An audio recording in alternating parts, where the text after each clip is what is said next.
महामारीजन्य रोग अन्तर्गत कीटजन्य रोगहरू जसरी डेङ्गु, मलेरिया, चिकुनगुनिया, फाइलेरिसिस, कालाजारहरू सम्बन्धीको चाहिँ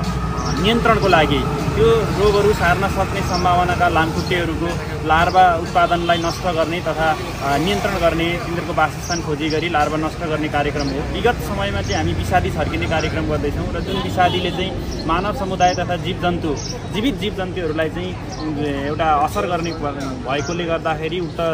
विषादी छर्किने कार्यक्रमहरू निरुत्साहित गर्नुपर्ने WHO र नेपाल स्वास्थ्य मन्त्रालय, नेपाल सरकारले आयोजना गरेको हुँदा र यो मुख्य यसको भूमिका, यो रोगको रोकथाम भनेकै यो लार्भाहरू उत्पादन हुन नदिने, एकदम लामखुट्टेहरूको उत्पादन नै हुन नदिने र भए तापनि वृद्धि विकासलाई कम गरी लार्भा अन्त्य गर्ने कार्यक्रम अन्तर्गत यो सम्पूर्ण वडामा, भित्तावन नगरपालिकाका सम्पूर्ण वडाहरूमा हामी 5 दिनसम्म यो लार्भा उत्पादन हुन सक्ने सम्भावनाका क्षेत्र जस्तै सफा पानी जम्ने क्षेत्र, टायर दोकान, टायर ग्यारेजहरू, हाम्रो घरकै बगैँचाका सफा फुलहरू भएको ठाउँ, जुन बगैँचाहरू यस्तोहरूमा चाहिँ लामखुट्टेको वासस्थान खोजी गरी नष्ट गर्ने कार्यक्रम 10वटै वडामा रहेको छ। अब यसमा त बजेट खासै त्यति छैन, त्यो रोकथाम नियन्त्रण भनेर अभिमुखीकरण कार्यक्रम सञ्चालनको लागि मात्रै बजेट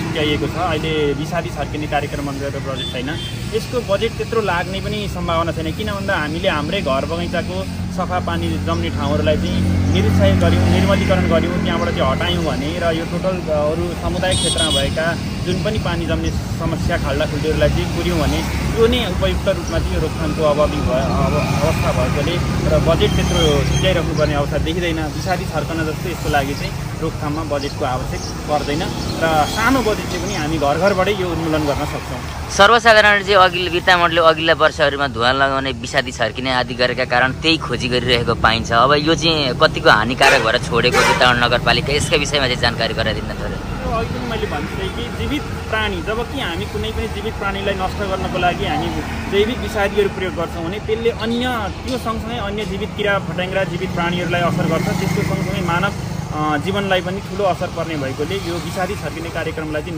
निरुत्साहित गरी जतिसक्दो हामीले विषादी मुक्त कार्यक्रमहरू चाहिँ सञ्चालन गर्नुपर्ने भएकोले सोही अनुसार यो हाम्रो अभियान कार्यक्रम रहेको छ।